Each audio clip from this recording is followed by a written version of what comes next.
Hello and welcome to another Plus One segment with Joey from the Item. We are back. We survived week one, Joey. We survived week one. Well, you didn't have to deal with the rain. We did. You picked the right day to go. Yeah, Friday was packed but dry. You guys had Saturday, so Yeah. hope you're doing better. It wasn't too bad, but when it started. When that rain started, it was just wild. It was wild, and the fact that they played that first quarter in that inclement weather, I was like, all right, but hey, got it through, got it through, man. We got week 2 coming up, but we got to recap week 1 action and strong start for St. Mary's on Friday evening to kick off the season at Manning Field. Man, that. Sad that they had to lose their quarterback due to an injury in that game, but Rowan, he had over 100 yards rushing. Tyron, he had a good game. He had a touchdown. Jimmy Jennings, he had a big 50-yard touchdown run. Michael Sherman had a receiving touchdown all around. You know, that run, we talked about the running game before the season started. Man, good luck trying to stop that. Yeah, last week we talked about that three-headed monster, and it was a very scary one. Friday night, you saw Jimmy Jennings. He is explosive down the left sideline there for I think that was a 50-yard touchdown. Yeah. And then Tyron looked good, going right through the blockers. He was looking good. And then Rowan is so fast, so big, so strong. Really hard, but disappointing that they lost their quarterback. But what heart he showed. Yeah. And he threw a touchdown pass with essentially one shoulder. Right, That's what right. Coach Sean Driscoll told us. So I applaud him for that. Definitely. Hopefully this isn't a long-term injury and we'll see him back again. But yeah, that running attack, man. So now I know they had to go to pretty much old school. I mean, Rowan had to take the helms at quarterback, but you know, with those two backs now, moving forward, we might just see. We'll probably see all three of them in that backfield, and you might put 8 or 9 in the box, and it's just gonna be like, all right, but can you stop it though? Even if you stuff the box, because that's just how good they are in that running game. Yeah, it seems like when you ask a Patriots fan about 3 running backs, everyone has an opinion, but with St. Mary's, use them all. Right. You know, they're all effective in their own ways. So. Very excited to see them against Kip. Yeah, running back by committee, and the best thing with that, it helps the defense. It helps the defense rest. It kills the clock if you're not able to stop them consistently. They're gonna use up a whole lot of clock with their drives. So I think they'll be fine. They'll be fine in the long run. But yeah, we'll see. We'll give you an update whenever we hear what the status of the quarterback. But I think they're gonna be fine because their defense showed a lot of grit, and they were very, very tough. You know, they got a pick 6 by Hajan Parent. Pitching a shutout the first game of the season. So that's always a good start for a defense. Yeah, and Swampscott, a young team. St. Mary's, a senior-heavy team. But that doesn't mean it wasn't impressive, because you still have to execute. You still have to, put it all together on both sides of the field. Coach Driscoll acknowledged that Swampscott's a young team, so there will be more tests for St. Mary's, but 1-for-1 right now. It was a strong game for them, and again, looking forward to a little city matchup, 4:30. On Friday, that's an early start. Second game of the night, it did not go so well for the Lynn English Bulldogs. I mean, the game was close. But the Bulldogs' offense really just couldn't get it going. I mean, it was 0-0 for a while. It was 7-0 for a while. It was like 14-0 for a while until Finn Gallup found Owen Coyne for that 68-yard touchdown short pass. Well, he turned the short pass into a 68-yard touchdown that gave him that big cushion. But the Bulldogs' defense, they played really well. It was just the offense had no type of rhythm that game. Yeah, I think it might take a little bit of time for English's offense. Not what they wanted in week 1. They did get the touchdown from Shane down that right sideline, and he had $170 something like on the that. ground. Yeah. So when his strengths are utilized, he's obviously as athletic and skilled as they come. Right. But we'll see if they change anything up week 2, Swampscott's a difficult place to play. Right.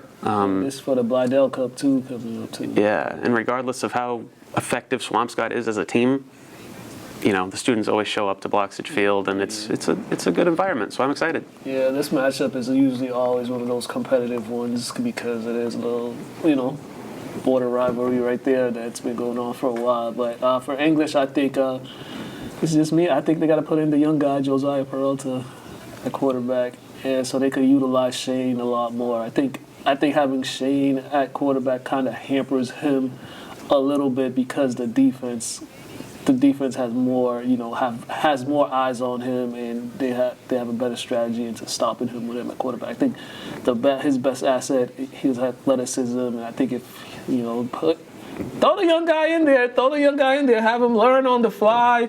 You have a vet like Shane that could be the security blanket at receiver. They do have some young pieces. I've said that before in the playmaking aspect, but I think you might just put Shane at his natural position as a wide receiver, and then figure it out from there. Because you don't have to force feed the pass, but you gotta.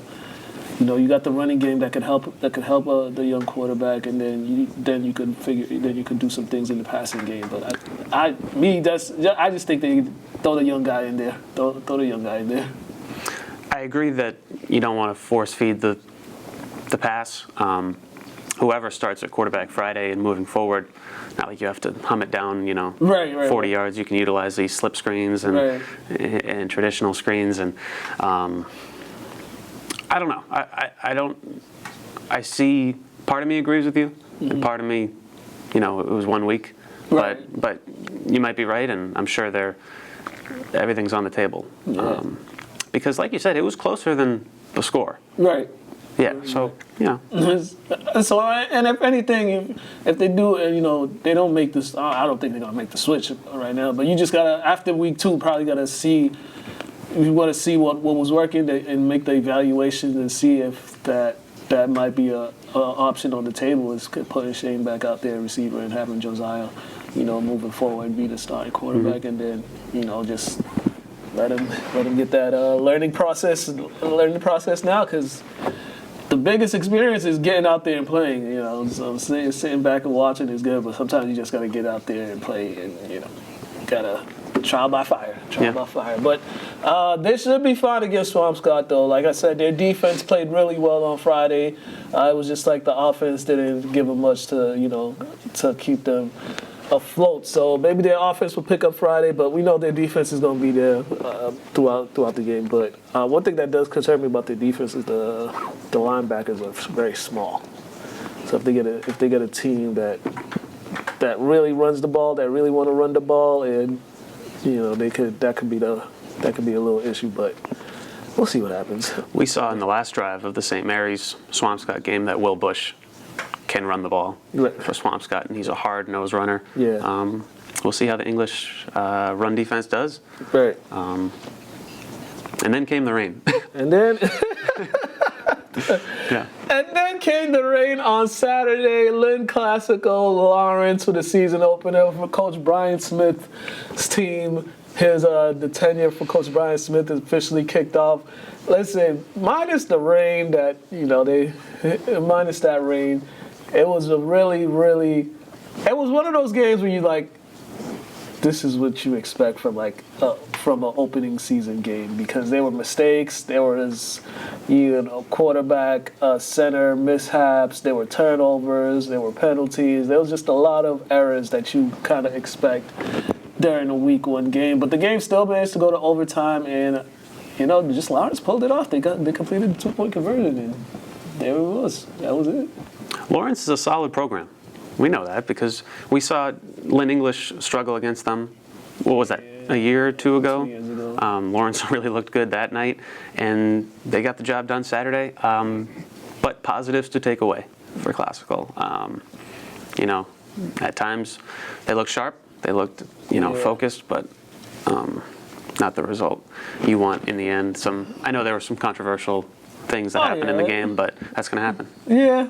The controversial thing Killjoy's talking about is there was a pick 6 by Gianni McKay that got called back to It was a holding penalty on one of the classical players on the quarterback. He hit the quarterback as Gianni was taking off, and I didn't agree with the call, but hey, they made their call from their point of view. I forget which ref threw the flag, but maybe from his point of view, that's what it looked like. He was just like, got to deal with it. But that kind of, I could understand why Coach Smith was upset about that particular call. But that's football. That's sports in general. Sometimes things don't go your way, but they got another tough task coming up too. They're going to Everett on Friday. Everett is coming off a big win to start this season. I think they put up 30-something points. So positives for Classical. Their defense was played pretty well. Their line got penetration and pretty much stuffed the run game. The negatives were the penalties, the quarterback and center snaps. They got to get that under control because they had a chance to win the game, actually, because they got a turnover and they were in Lawrence territory, and then they turned it over themselves on an errant snap. So they got to clean those things up. And on the road, 6 o'clock Friday night against Everett, you can't really think of a better way to really prove yourself, win or lose. Put up a fight. Go for the win, and that can be a statement win for Classical. That's why you play the game. That is why you play the game. And, Let's make sure I'm checking the weather. I'm cutting you off. No worries. And for Everett's, purposes, they looked good in week 1, and I think they're the favorite Friday against Classical, but that's why you play the game, and it could be a strong presence. Just play hard and go for the win. It'll be sunny, so the Rams don't got to worry about rain. It'll be sunny on Friday, but yeah, that's a good test for them. Yeah. But yeah, so just some stuff they got to clean up. But the running game game at times looked good, and we'll see what they're gonna do. All right, and then our last game of the day was Kip Academy and Salem. Salem came out strong. They started the game strong. Their first drive, I think it was 3 or 4 plays. Then boom, Elvis Espinal hit a 51-yard touchdown run to put him up 7-0. Then it was kind of a defensive stalwart the rest of the way. It was, the defenses both were making big plays, giving each team a hard time. Kip, offensively, though, there was a lot of miscommunications, just a slow start offensively. They picked it up in the third quarter, but overall, the offense had a really slow start. Yeah, and, speaking of slow starts, not to sound like a broken record, I feel like we say this at the beginning of every season, but Kip has had, a couple week 1s, week 2s where they come up short on the scoreboard, but then they learn from it, they work around it, and they, usually make the state tournament, and as we saw a few years ago, make a deep run. So excited to see how they respond, and what a great test for them, St. Mary's. Right. And their offense didn't get going until the third quarter. The third quarter, they scored 14 points in that third quarter. There was a 60-yard touchdown pass from Machado to Ortiz, and then the defense got into it, forcing a turnover in that spin. But yeah, it was definitely a slow start, but the turnovers will hurt you. I think the Panthers had 4 turnovers in that game. Machado threw 3 interceptions, I believe, in that game. I think it was 3 interceptions he threw. Then another one, he threw it behind the line of scrimmage, and the receiver, was not aware that it was a live ball, and that pretty much is what led to Salem's touchdown that gave him the lead for good. So the cutback on the turnovers, and they got to shore up their run defense. Espinal rushed for had 175 yards on the ground. So now you're facing a team that really loves to run the ball this Friday. So they have to shore up their run defense if they want to give themselves a chance against St. Mary's this Friday. Yeah, couldn't agree more. Just contain them as much as you can, and throw some different things at them offensively. And I could see this being a 1 or 2 possession game, regardless of I think most people would have St. Mary's as the favorite Friday. They've come up on top the last few matchups against Kip, and either way, I'm looking forward to it. Yeah, about 4:30 start. But my goodness, that is extra early. Like people still getting out of work at that time. But yeah, it's another good slate of games we got this week. I mean, doubleheader Friday at Manning Field. So Lynn Tech will have their first game of the season. They will be taking on Malden. These two teams have played each other, I think, the last 2 or 3 years, I think. I know they played Tech.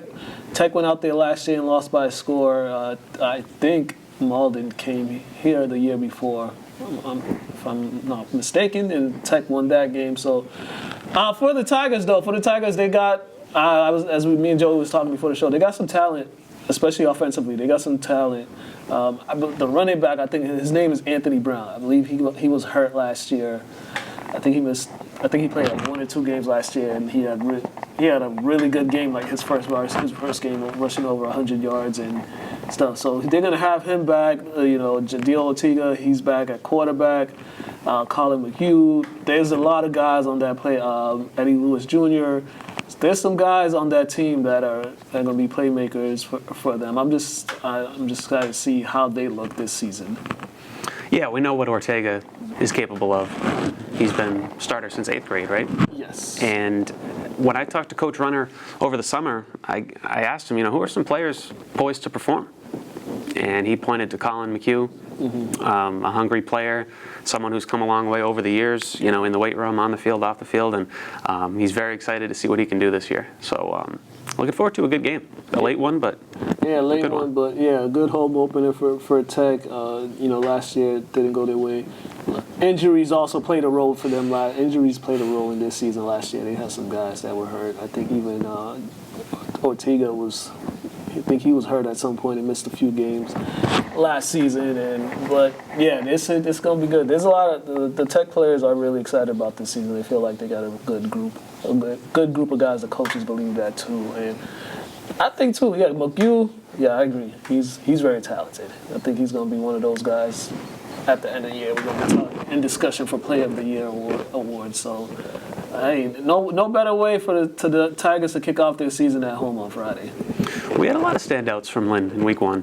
Whether their teams won or lost, it was if people are having very passionate Player of the Year talks, we've got a lot to talk about now. So looking forward to those talks. They're fun.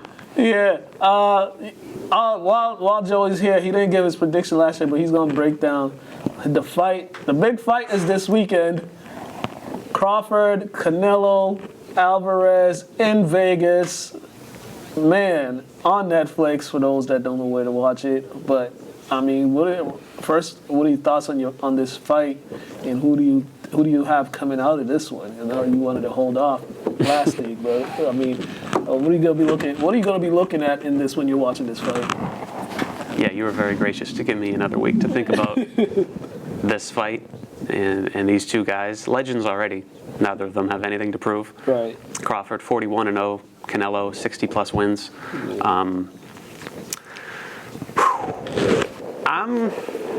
I have my pick, but before I say it, let me just say I want the winner of this fight to get respect either way. Because if you look at their sizes, Crawford seems to be filling out quite nicely to 2 weight classes above his usual. What is this, 175? This is 168. 168. Crawford's only had 1 fight at 154. Before that, he was 47. Wow. So this is tough for him. Quite a joke, yeah. This is tough for him, but he took it, and I just think if Canelo wins, you have to give him the credit. You can't say, Crawford was the smaller guy, because it's going to be even on fight night. That said, I like Terrence Crawford. You like Crawford? I like Crawford on points. I think he establishes the jab. I think he's going to touch Canelo up more than Canelo's going to land his sharp body shots. Canelo likes to go for the arms. He goes for everything just to hurt you. And if Canelo can land, a big punch on Crawford, we'll see how Terrence can take it. But overall, I think Crawford on points, and he has to avoid the knockdowns for 2 points. All right, there you have it, ladies and gentlemen. Who you got? You know who I'm going with. I don't. Oh, well, I'm going with Crawford. Okay. I'm going with Crawford. I gotta go with Crawford.